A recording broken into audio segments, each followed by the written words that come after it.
Welcome to Gold Derby. I'm senior editor Denton Davidson here with a two-time Super Bowl champion and one of the greatest quarterbacks of all time. He also happens to be the artist formerly known as Leaf Sheep on The Masked Singer. John Elway, how did they convince you to do this? That's a good question because when they first asked me, it was my first reaction was no. Then they said, "Well, take a day and think about it." And then I finally said, it kind of sounds like fun. I was really out of my comfort zone because I'm not a very good singer, and uh, and so therefore I said, at this stage of my life, I think it'd be good for me again to get out of my comfort zone a little bit. Plus, I've got 10 grandkids, and so I thought that they think it would, be pretty cool to see Poppy on the Mass Singer and watch him, even though I got voted off, but that's okay. It was a great experience for me to do it. Well, you may not have won the Golden Mask Trophy, but you definitely had one of the coolest costumes I've ever seen. Tell me what you learned about Leaf Sheep and what your thoughts were when you saw that costume. Well, first of all, I didn't know what a leaf sheep was to start with, so I had to go Wikipedia it and see exactly what a leaf sheep was, and found out that it's a water dwelling, deep water dwelling animal or something like that.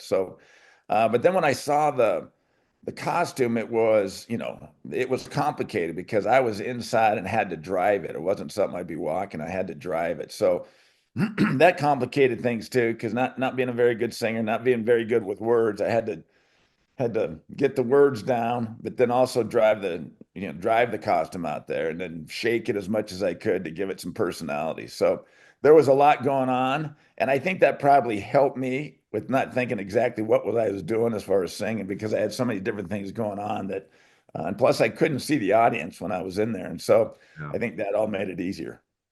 I was gonna ask, so was it like motorized, like a golf cart, or were you like Fred Flintstoning this thing around out there? It was motorized. It was almost like maybe a motorized wheelchair or something like that, as close I could get to it. And so, but then I had to go ahead and I had a monitor, and I could barely see out of it with and then I was kind of driving off a monitor, which made it pretty difficult. But like I said, I think you know it kind of helped me because I couldn't see the audience, and so therefore I just sang and tried to drive it, not drive it off the stage and get it to where I was supposed to get it. Well, DeMarcus Ware was your ambassador. We have ambassadors this year, which is fun. Did you get any advice from him, or do you have to keep it hush hush? Like, do you get to speak with anyone? I did not get to speak to him, and when they called me and asked me to do it, I had such a short timeline of because I think it was probably a week before the show was there or was getting recorded, and so I had such a short timeline, and it took me a couple of days to make the decision whether I was going to do it or not. And then by the time I decided I'd go ahead and do it, the next thing I know, we're flying out to LA. So I didn't get a chance to get any coaching or very much what was going on. So when I got there, everything was kind of brand new to me and made it kind of exciting. Well, DeMarcus also referred to you in the video package as the GOAT. And we live in an era of social media where GOATs and greatest of all time is hotly debated and people get really upset. Were you offended when Jenny guessed you were Tom Brady? No, I wasn't because you know what? He probably is the GOAT. If you look at his history and what he's done, I think that all of us quarterbacks are proud of how we played and always thought while we're playing we're the best. But I think ultimately everybody's going to have their different opinion on who is the GOAT, and so that's why by no means was I offended. It was when she said Tom Brady, it was actually a compliment. So I think that and then when Kenny guessed it, then I think it was that made me feel better that somebody got it right. Yeah, it was you, Tom Brady, and Troy Aikman. So you're in that conversation, and once in a while, lightning strikes for Ken. Yeah.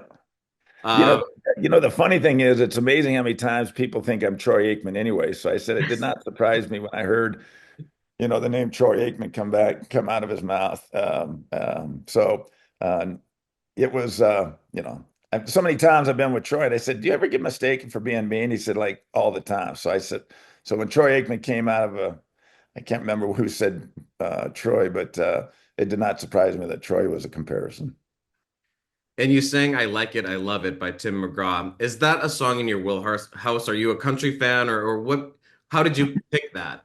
You know what? I am a country fan. That's probably what I listen to 90% of the time.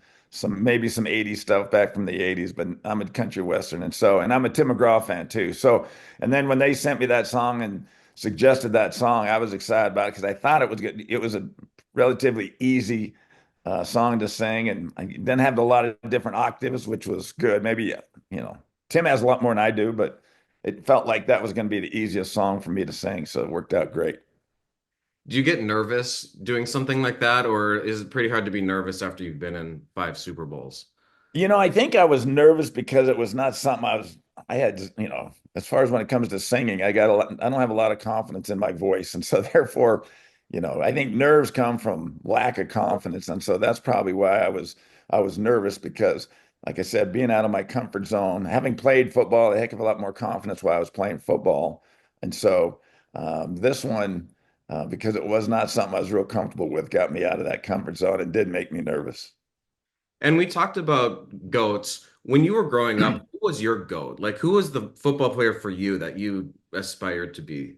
My dad was a football coach and we moved around quite a bit. I was born up in the Northwest, up in Washington, lived in Montana. And back in those days, there wasn't really a team. And so my favorite football team when I was young was the Dallas Cowboys. And then Roger Staubach was playing at that point in time. So he was kind of the guy that's always been my hero and looked up to, and not only what he did on the football field, but also what he's done off the football field, and also being in the Naval Academy and the commitment that he made there. So Roger Staubach's always been that goat to me.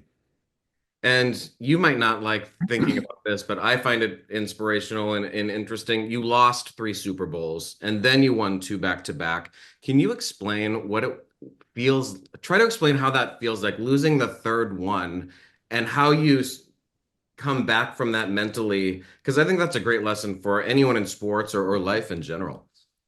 Well, yeah, I mean, I think and the Super Bowl is probably the most disappointing loss you can have because you work so hard to get there. You get to the final two in the NFL, which is great, a great accomplishment. But to get over that hump and to win one is very difficult. And so to have gotten so close, 3 out of 4 years, really my fourth and through seventh year, we got there 3 out of 4 years, and then and each game was kind of we played worse in each game. Each game was less of a contest. And so I think that was a disappointing thing that we never played very well in the Super Bowls. But then it was after we lost that last one to the 49ers, there was probably 8 years till the next time we got back to the Super Bowl and we were going back against the Packers. And again, we were huge underdogs and they were the defending champs. And so, it's the ultimate loss. And I always say this too, is it's the ultimate win as well as the ultimate loss. But I always say this is that Joe Montana doesn't appreciate that his Super Bowl wins nearly as much as I did because he never lost one. So,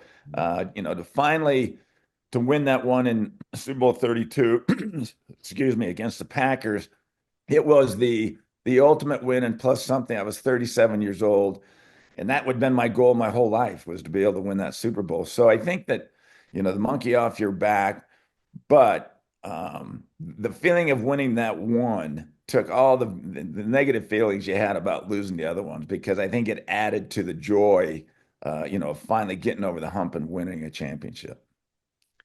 Well, what's next for you? You sang for millions of people. Is there anything else you want to check off your list while you're still in good health? I don't know. I'm always looking for exciting things to do. The Masked Singer obviously was a very exciting thing to do, but not sure I would do it again. But we'll see what's what's coming up down the line. I'm always looking for exciting things to do like this. Well, it was fun to see you up there on that Masked Singer stage, and thanks for chatting with Gold Derby today. You bet. My pleasure.